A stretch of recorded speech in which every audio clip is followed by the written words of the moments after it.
Bueno, vamos a hacer un poco de análisis de esta imagen y cómo podemos abordarla a la hora de encajar. El encajado es uno de los temas que obviamente van a condicionar más el resultado del dibujo.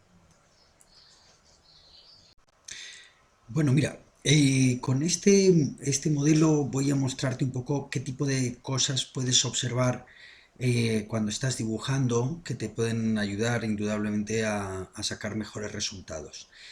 Eh, cuando vemos esta imagen, inicialmente lo que estamos viendo es un cuervo, y ya está, ¿no? Un cuervo oscuro, negro, con un aspecto un tanto metálico, etcétera, ¿no? Su ojo brillante, el pico sucio, una especie de pelos, bueno, plumas que parecen pelos, ¿no? Y otras que son más planas. Bueno, el caso es que nosotros entendemos esta imagen como lo que estoy diciendo, al fin y al cabo, un cuervo.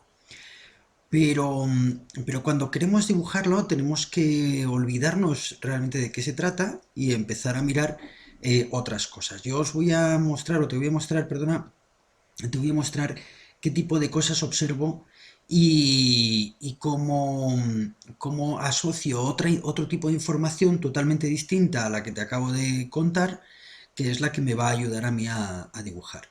En primer lugar, puedo observar una especie de estructura que no es nada evidente, que incluso casi la podría crear yo, me la podría inventar, y de hecho me la voy a inventar, que está dentro de este modelo, dentro del dibujo, pongamos. Voy a ir marcando cosas que te pueden ayudar en esto, verás.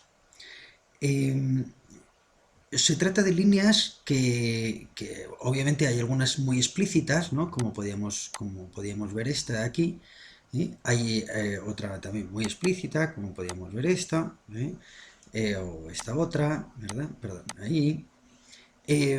Son líneas que son muy evidentes, pero luego suceden otras que no lo son tanto.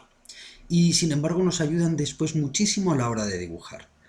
Por ejemplo, te voy a poner más ejemplo. Bueno, vamos a fortalecer un poco las líneas exteriores. Observamos este punto de aquí, observamos esta línea de aquí, ¿vale?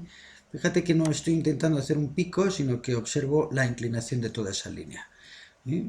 Podemos ver esta de aquí también, ¿verdad? Aquí ya habíamos dicho.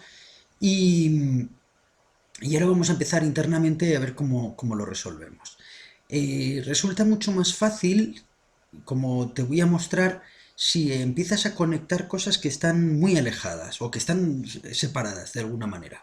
Primero vamos a hacerlo con cosas que son más o menos próximas. Fíjate, el ojo, esta parte de aquí, bien, y fíjate cómo se alinea con esta mancha de ahí. Obsérvalo en el modelo, en el original, porque a esto se va a empezar a llenar de líneas y se va a perder todo, ¿vale? Observas ahí, ¿verdad?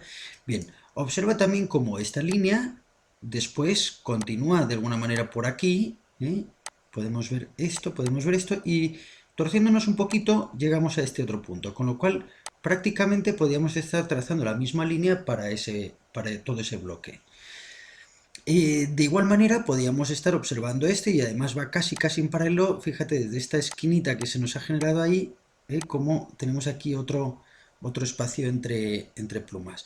Esto nos va a permitir agrupar bloques más o menos grandes que después son fácilmente divisibles, pero si no los agrupamos primero nos resultará mucho más difícil.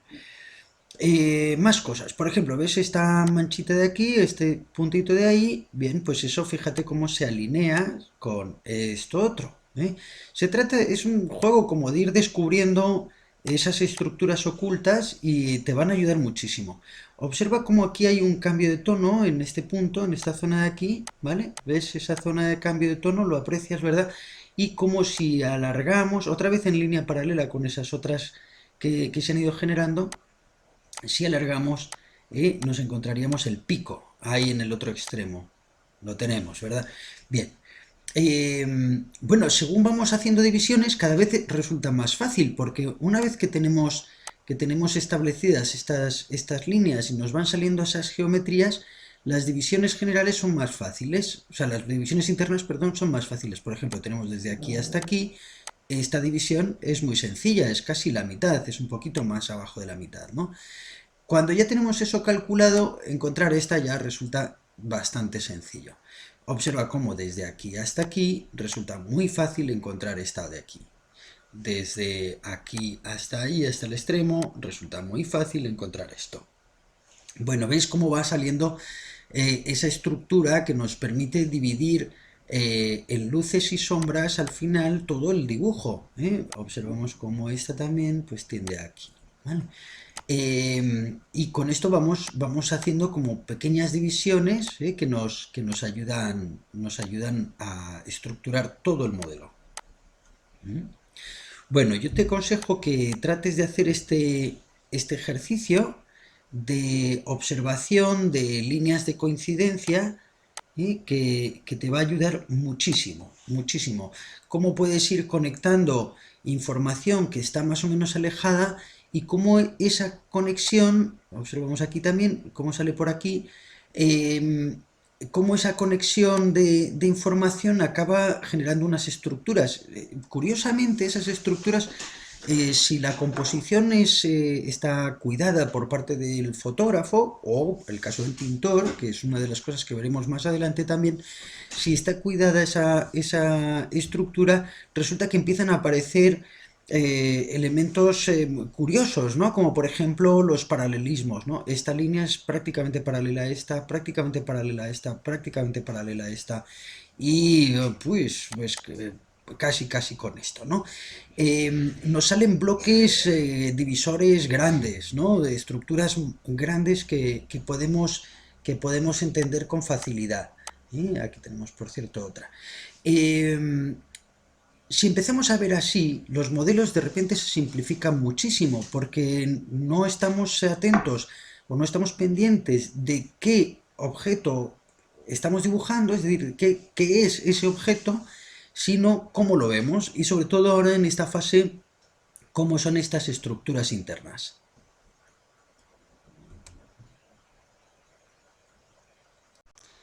Si retiramos la imagen de detrás, podemos ver realmente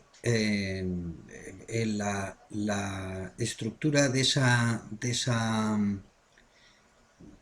composición y esa estructura interna del dibujo.